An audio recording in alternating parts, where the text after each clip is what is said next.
오늘은 하나님의 사람들 삼손 2편 은혜를 낭비하는 삶이라는 제목으로 말씀을 나누겠습니다. 1628년 8월 달에 스웨덴 스톡홀름 항구에서 전 세계의 이목을 집중시킨 거대한 진수식이 열렸습니다. 당시 스웨덴의 국왕이었던 구스타프 2세가 이 발트해의 패권을 차지하기 위해서 당대 최고의 기술력을 집약한 이 전함을 한 대 구축하게 되었는데 그 이름이 바로 바사호라고 하는 이름의 전함이었습니다. 바사호는 규모 면에서 압도적이었을 뿐만 아니라 그 겉면에 수백 개의 화려한 조각상으로 장식이 되어 있고, 그리고 적들을 압도하기 위해서 수십 문의 그러한 무거운 청동대포를 2층 구조로 빽빽하게 이렇게 장착하여서 그야말로 무적의 위용을 자랑하는 전함이었어요. 그래서 이날 이 바사호가 완공이 되고 그 바사호가 첫 출항을 하는 행사였기에 수많은 사람들이 인파가 나와서 그것을 환영하고 팡파르를 울렸습니다. 그렇게 많은 사람들이 환호 속에서 바사호가 출항을 시작하게 되었는데, 근데 황당하게도 항구를 떠난 지 1km 남짓 갔을 때, 10km가 아닙니다. 1km 남짓 갔을 때에 갑자기 항구에 조그만 돌풍이 불어 닥치게 되었고, 그 돌풍 한 자락을 맞는 순간 이 엄청난 위세였던 바사호는 밑으로 침몰해버리고 말았어요. 출항한 지 20분 만에 벌어진 참극이었습니다. 그때까지만 해도 왜 이 바사호가 침몰했는지 그 원인을 알지 못했어요. 그러다가 300년이라는 시간이 흘러서 이제 기술이 발전되었고 1961년도에 배를 인양할 수 있게 되었습니다. 그래서 인양된 배를 가지고 침몰한 원인을 조사했더니만 그 이유가 너무나도 허무했습니다.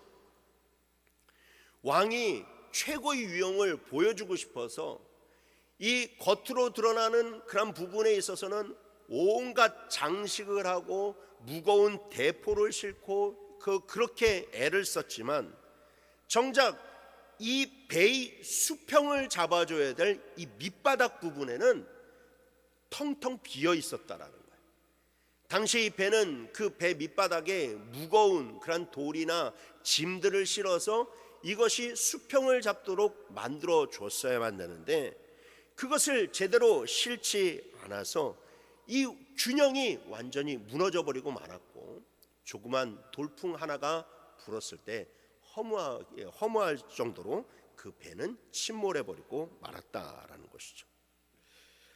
우리는 이 바사호의 허무한 침몰을 보면서 자연스럽게 오늘 본문에 등장하는 삼손이라는 인물에 주목하게 됩니다. 삼손의 인생은 바사호만큼이나 화려하고 압도적인 등장으로 시작되었어요. 태어날 때서부터 하나님의 특별한 계획 속에서 나시린으로 구별되고 정말로 하나님의 어마어마한 능력을 받아서 맨손으로 사자를 찢는 초인적인 힘을 소유한 자였습니다.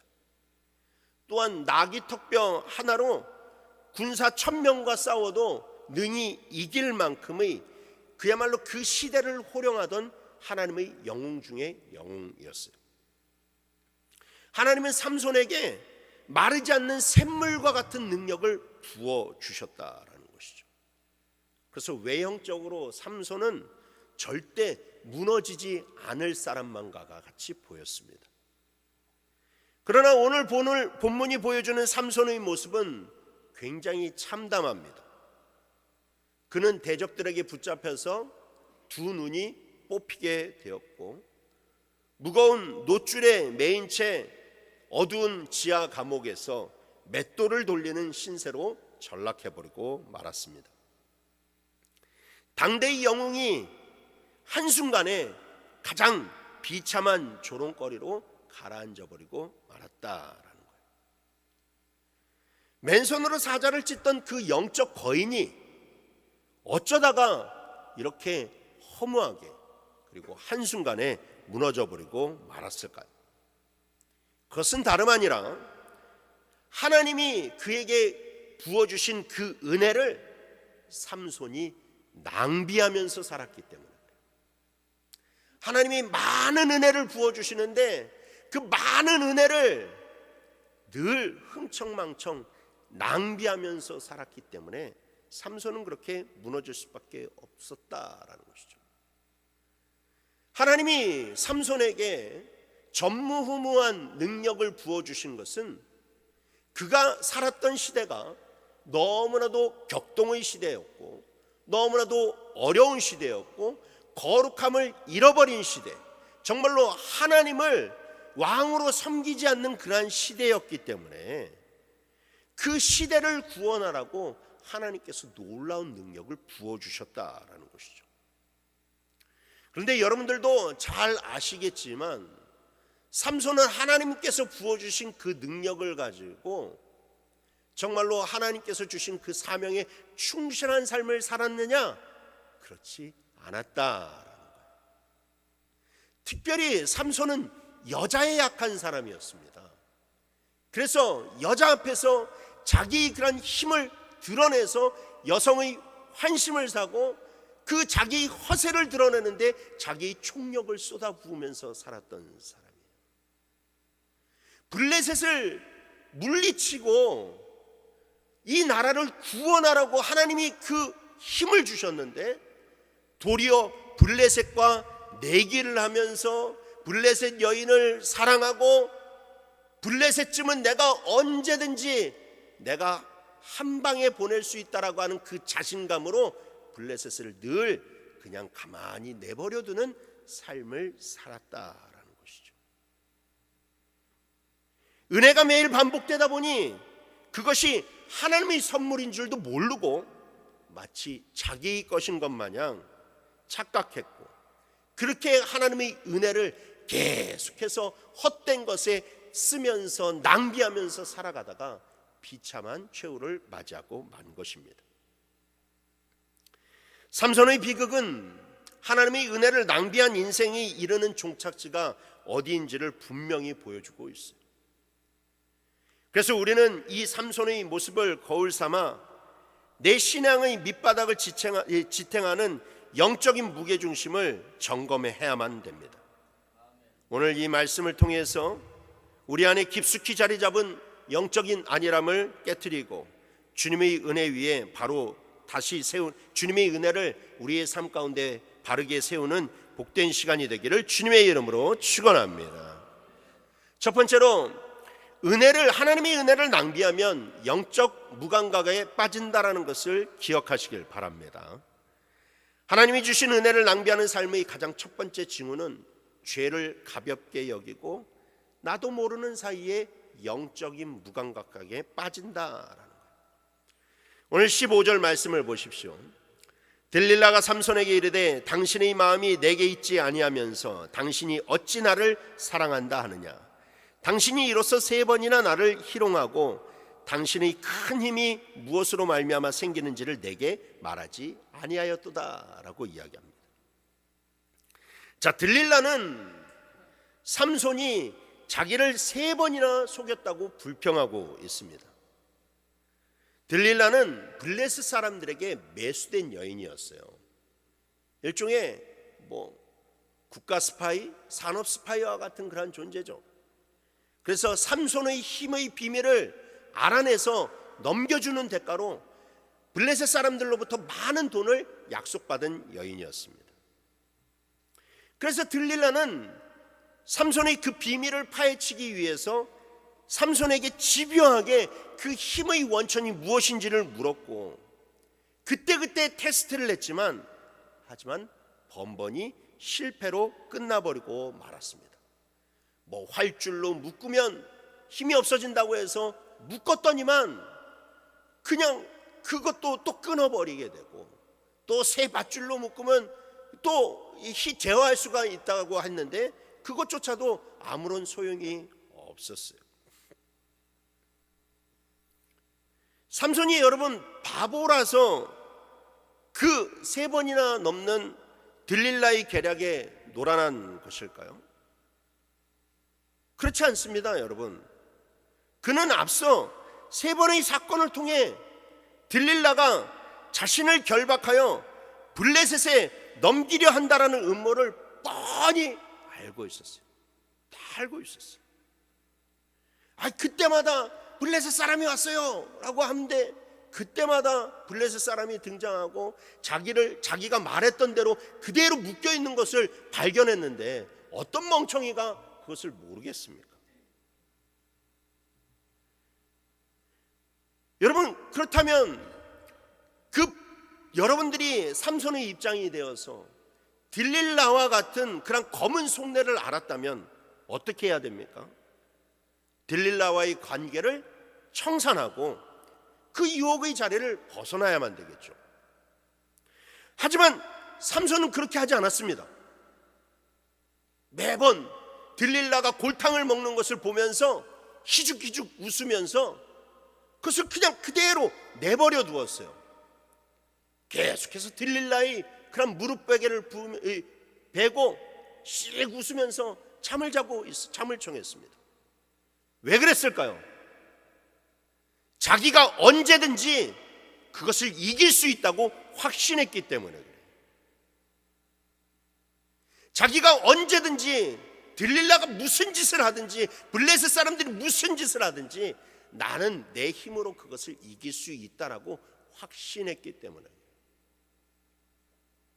그 힘이 자기 것이 아니라 하나님의 은혜인 줄 모르고 그렇게 은혜를 낭비하다가 결국 큰 위기에 봉착해버리고 만 것입니다. 우리는 여기서 삼손과 전혀 다른 길을 걸었던 한 인물을 떠오르게 됩니다. 바로 요셉입니다. 요셉 역시 날마다 이 보디발의 아내에게 날마다 유혹을 받았어요. 얼굴도 잘생겨, 머리도 좋은 뇌생남이야. 그리고 자기가 이 신분도 낮으니까 자기가 마음대로 할 수 있을 것 같아. 그러니까 보디발의 아내가 계속해서 추파를 던지는 거예요. 그런데 요셉은 그 유혹을 받았을 때 어떻게 했습니까? 창세기 39장 10절 말씀에 여인이 날마다 요셉에게 청하였으나 요셉이 듣지 아니하여 동참하지 아니할 뿐더러 함께 있지도 아니하니라. 요셉은 자신의 의지를 믿지 않았어요. 유혹이 가진 중독성과 파괴력을 알았기 때문에 아예 그 여인과 한 공간에 함께 있는 것조차도 거부했습니다. 나중에 보디발의 아내가 완력으로 덮치려고 하자 아예 요셉은 자신의 옷을 버려둔 채 밖으로 뛰쳐나갔다는 것이죠. 요셉이 의지력이 약한 사람이기 때문이 아니에요. 죄 앞에서는 자존심도 체면도 겉옷도 다 버리고 도망치는 것만이 유일하게 살 길이라는 것을 그가 알았기 때문에 그가 그렇게 했다라는 거예요.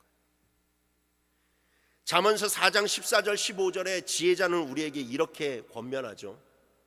사악한 자의 길에 들어가지 말며 악인의 길로 다니지 말지어다. 그의 길을 피하고 지나가지 말며 돌이켜 떠나갈지어다 라고 이야기합니다. 그런데 삼손은 어땠습니까? 나는 힘이 세니까, 나는 의지력이 강하니까 이 정도 유혹 주면 내가 통제할 수 있어. 들릴라 정도는 내 손 안에 있어 라고 그렇게 자만했다라는 겁니다.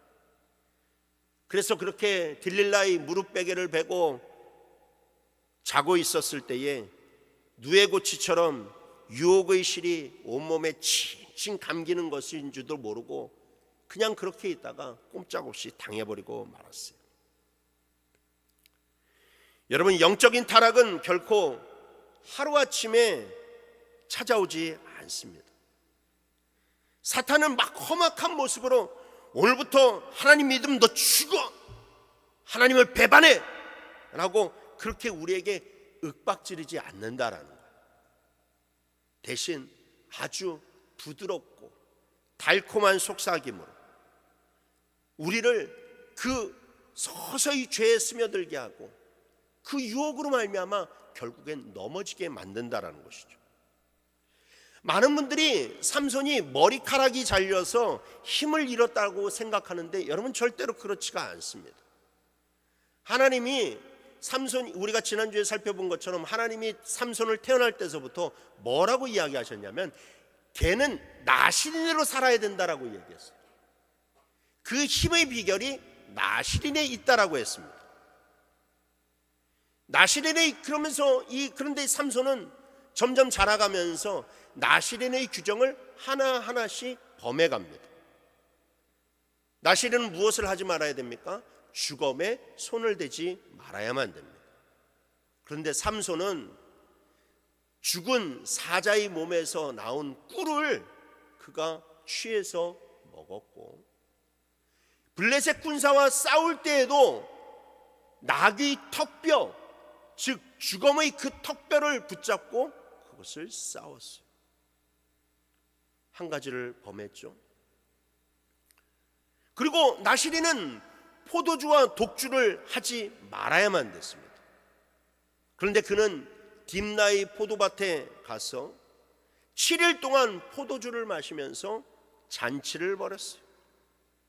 두 번째 규정도 그가 범했습니다. 그에게 남은 나시린의 규정은 딱 하나 남았어요. 머리에 삭도를 대지 않는 것.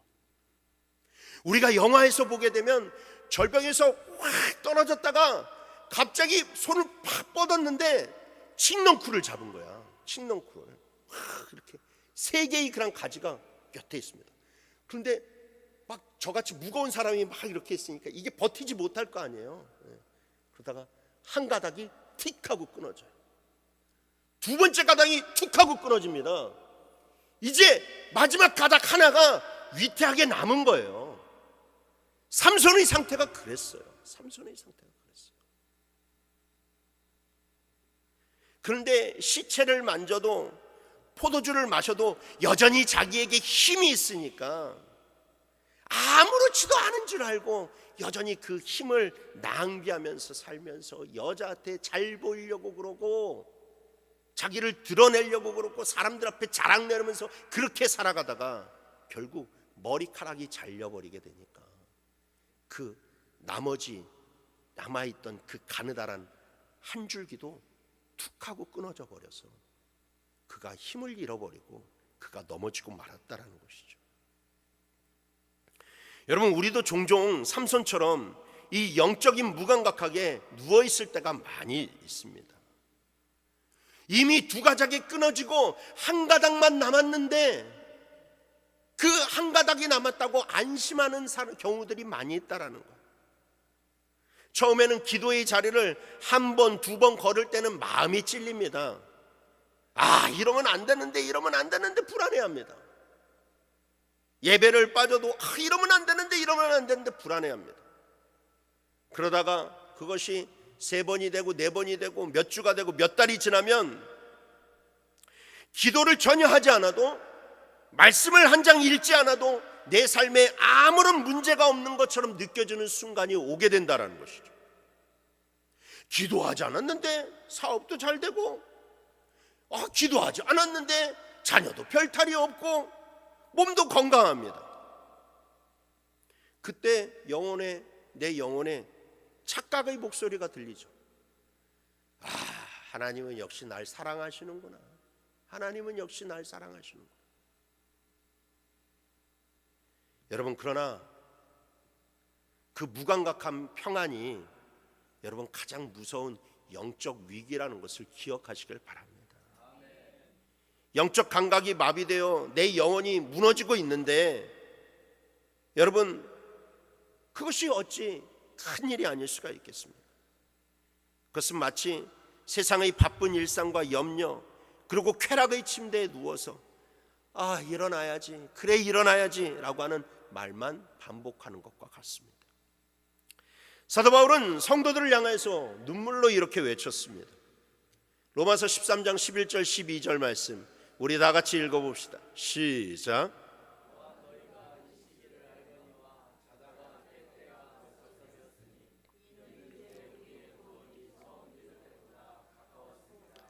밤이 깊고 낮이 가까웠으니 그러므로 우리가 어둠의 일을 벗고 빛의 갑옷을 입자. 아멘. 그렇습니다, 여러분. 내가 기도와 예배를 등한시해도 때로는 평안한 것은 내가 잘났기 때문이 아니라 그래도 우리를 불쌍히 여기시는 하나님의 은혜 때문입니다. 그러나 여러분, 그 은혜를 남용하지 마십시오. 남발하지 마세요. 우리는 그럴 때일수록 더 절박한 그러한 심령을 가지고 하나님 앞에 나아가려고 노력해야만 된다라는 거예요. 절박한 심정을 가지고 그 절벽에서 올라가려고 하는 노력을 해야만 된다라는 거예요. 여러분, 지금 여러분들이 머물고 계신 영적인 자리는 안전하십니까? 혹시 고단한 삶의 핑계 뒤에 숨고 혹은 세상이 주는 달콤한 유혹에 취해서 들릴라와 같은 사단의 무릎 베개를 베고 깊은 잠에 빠져 있지는 않은지요? 주님은 이제 우리의 이름을 부르시면서 영적인 잠에서 깨어나라고 말씀하십니다. 죄와 타협하던 영적인 게으름의 침대를 걷어차고 일어나라고 이야기하십니다. 주님이 주신 거룩한 은혜의 비밀을 우리들이 다시금 붙잡고 하나님의 은혜가 끊어지지 않는 삶을 살아가길 주님의 이름으로 축원합니다. 두 번째로, 하나님의 은혜를 낭비하면 하나님의 빈자리를 경험하게 된다는 것을 기억하시길 바랍니다. 자, 오늘 본문 20절에 보니까 하나님의 은혜를 낭비하던 삼손의 결국이 어떻게 되는지를 보게 됩니다.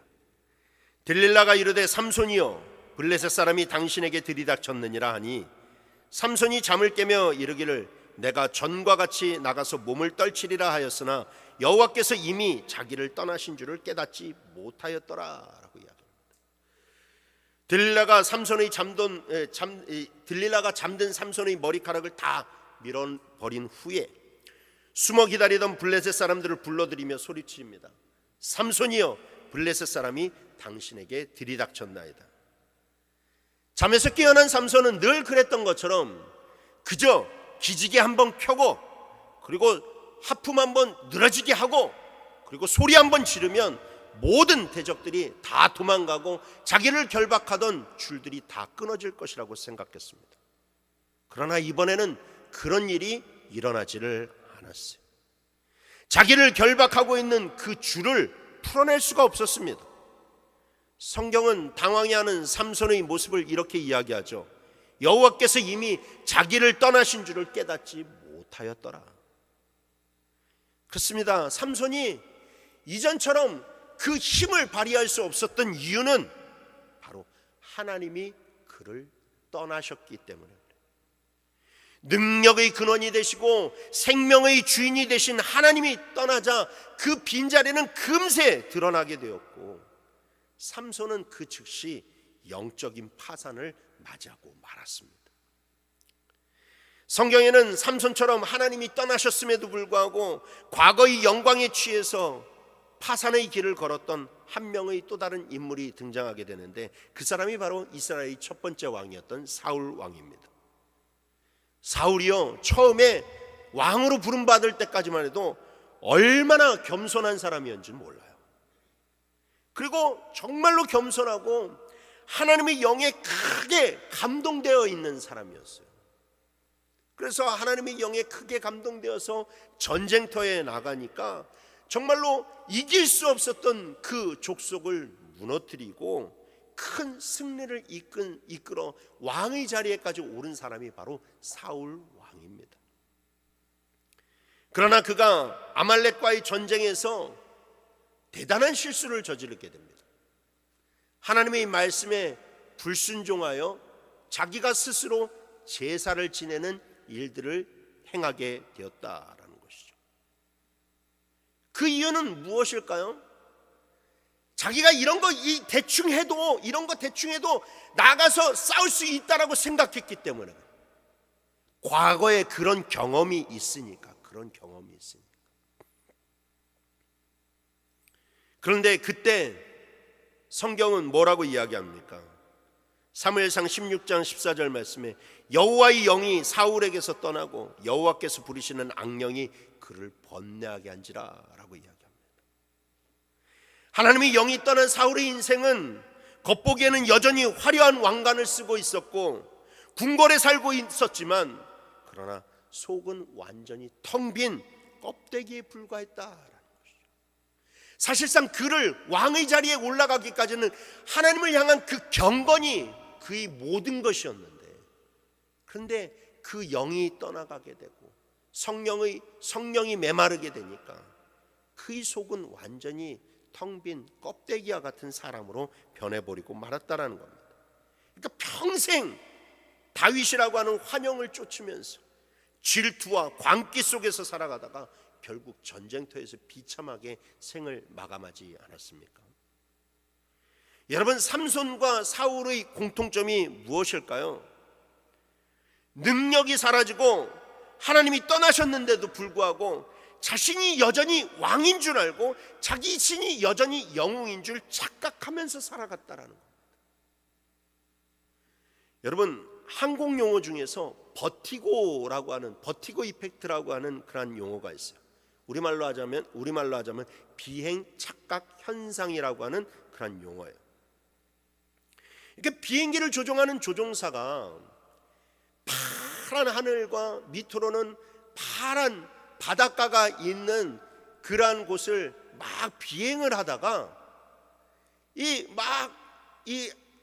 선의 비행을 하고 그러는 순간에 하늘과 바다를 착각할 수 있다라고 하는 거예요.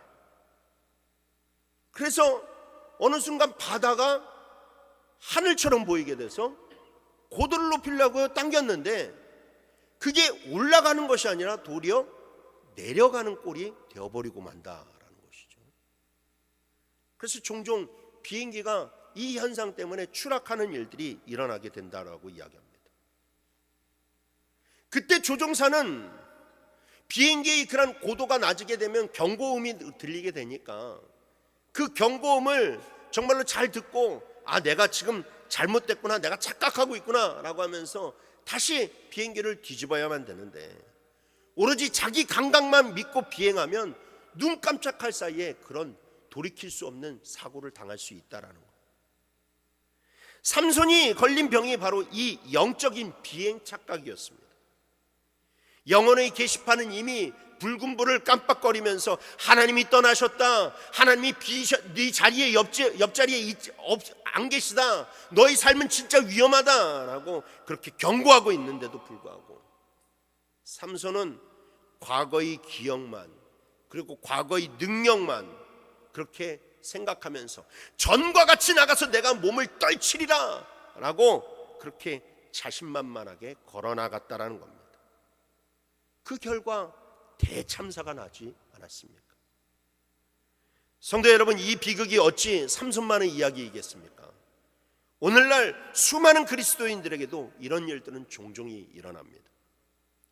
과거에 뜨겁게 방언하면서 기도했던 기억, 청년 시절에 뜨겁게 단기 선교에 다녀왔던 그 기억, 그 기억만 붙들고 그 과거의 경험만 붙들고 오늘 내 영혼이 그냥 말라 비틀어진 대로 살아감에도 불구하고 나는 괜찮아, 나는 언제든지 맘만 먹으면 과거처럼 그렇게 영성 있게 살아갈 수 있어 라고 하면서 착각하면서 살아가는 자들이 많이 있다라는 거예요. 직분은 목사이고 장로이고 권사이고 집사인데 내 삶의 자리에서는 하나님의 살아계심이 전혀 나타나지 않고 있습니다. 신앙의 감격을 느껴본 지 오래고 하나님의 말씀 앞에서 눈물 한 방울 흘려본 지가 언제인지도 기억나지 않는데 늘 자신의 신앙은 아무렇지 않은 척을 하면서 살아가는 자들이 많이 있다라는 것이죠. 제가 하나님 앞에 종종 하는 기도 중에 하나가, 하나님, 눈물이 마르지 않게 하여 주시옵소서라고 기도합니다. 꼭 무슨 슬픈 일이 있어서가 아니에요. 불쌍한 내 영혼을 바라보고 여전히 연약한 내 영혼을 바라보면 여러분, 눈물 흘릴 수밖에 없어요. 눈물은 그 제 영혼의 그런 상태를 측정하는 그런 바로미터와도 같습니다. 여러분들은 언제 눈물을 흘려보셨습니까?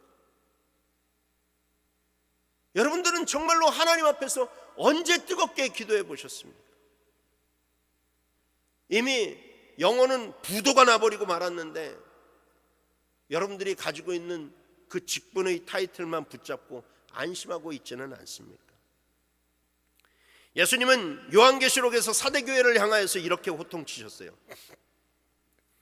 요한계시록 3장 1절 말씀에 내가 내 행위를 아노니 내가 살았다 하는 이름을 가졌으나 죽은 자로다 라고 말씀하십니다.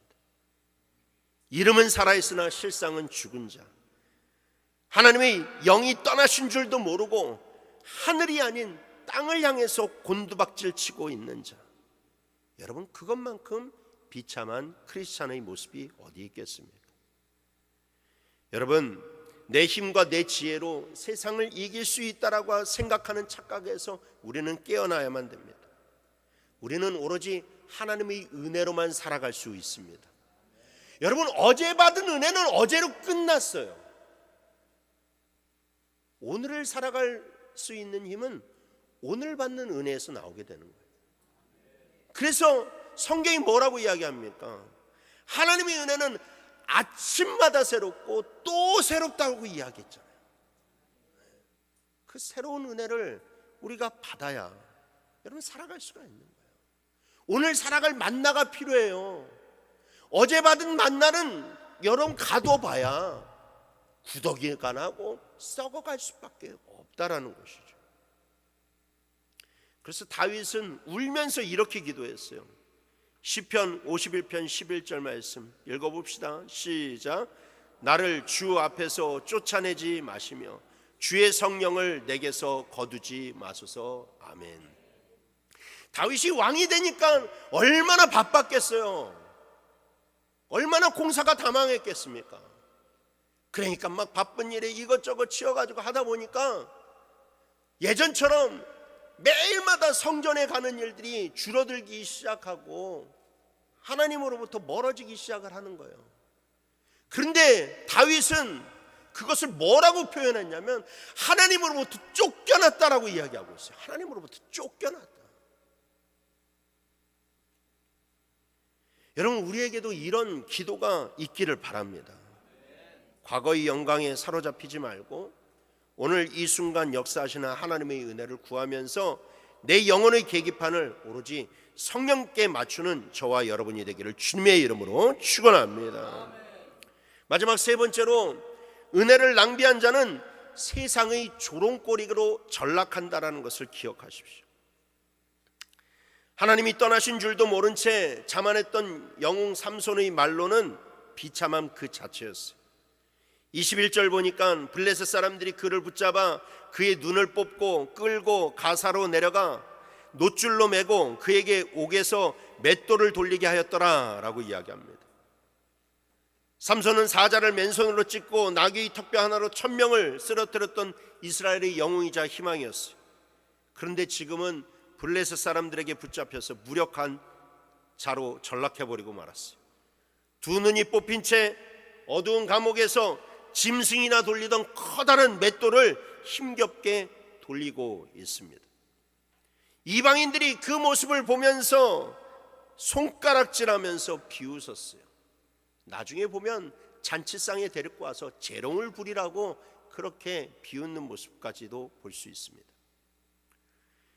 이스라엘을 구원하라고 세우신 하나님의 능력의 사사가 한때는 그 발소리만 들어도 이방인들이 벌벌 떨었던 그 능력 있는 사사가 왜 이렇게 조롱거리로 전락해버리고 말았을까요?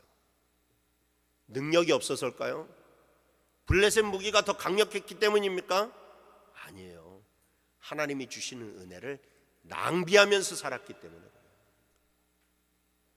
성도 여러분, 마귀가 가장 두려워하는 자들은 하나님의 은혜로 무장된 자들입니다. 성도가 무릎 꿇고 힘차게 기도할 때에 마귀는 벌벌 떨면서 떠나갑니다. 하지만 성도가 거룩함을 잃어버리고 경건도 잃어버리고 세상에 취해서 살아가는 그 순간 사탄은 기다렸다는 듯이 우리의 영적인 눈을 뽑아버린다라는 사실을 우리는 알아야만 돼요. 그래서 영안이 어두워져서 영적인 세계를 보지 못하게 만들고 세상의 염려와 돈이라고 하는 그 노줄로 우리를 꽁꽁 묶어버립니다. 그리고 평생 세상의 감옥에 갇혀서 먹고 사는 문제라고 하는 그 인생의 맷돌을 계속 허우적대면서 그 맷돌만 돌리는 인생을 살아가게 만들어버린다라는 거예요. 여러분, 크리스천들이 온통 세상 일에만 몰두하고 세상의 성공을 자랑하고 자기 인생의 그런 성공만 자랑하는 인생을 살아갈 때에 여러분, 그때서부터 세상 사람들이 손가락질을 받게 되는 거예요. 그때서부터 손가락질을 받게 돼요. 예수님께서 마태복음 5장에서 뭐라고 이야기하셨나요? 마태복음 5장 13절 말씀에 소금이 만일 그 맛을 잃어버리면 무엇으로 짜게 하리요? 후에는 아무 쓸데없어 다만 밖에 버려져 사람에게 밟힐 뿐이니라 라고 이야기합니다. 오늘날 교회가 세상으로부터 손가락질을 당하고 성도들이 세상 속에서 선한 영향력을 잃어버린 이유가 무엇입니까? 돈이 없어서입니까? 교회 건물이 작아서인가요? 크리스천들이 세상에서 성공하지 못했기 때문입니까? 아닙니다. 하나님의 은혜를 가볍게 여기고 세상과 똑같이 살아가면서 크리스천만이 가지고 있는 그 고유의 짠맛을 잃어버렸기 때문에 버려지고 밟히고 손가락질 당하는 거예요. 여러분, 거룩함을 잃어버린 교회는 더 이상 세상의 두려운 존재가 아니라는 것을 여러분 아셔야만 됩니다. 예전에 우리 어머니 세대 때에 여러분, 그때 교회는 가난했어요. 그때 교회는 이렇게 화려하지도 않았어요. 그럼에도 불구하고 세상 사람들이 교회를 두려워할 줄 알았어요. 존경할 줄 알았어요. 왜? 거룩함이 살아있었으니까. 거룩함이 살아있었으니까. 경건의 능력이 있었거든요. 그런데 오늘날의 교회는 어떻습니까? 한때는 한국 교회를 이끌어가던 영적 거장들이 여러 가지 스캔들에 휘말려서 쓰러지게 됩니다. 뉴스에 오르락내리락거리게 됩니다. 그러니까 사람들이 손가락질하잖아요. 비웃잖아요. 그 교회만 욕먹는 것이 아니라 한국 교회가 싸잡아서 욕을 얻어먹잖아요.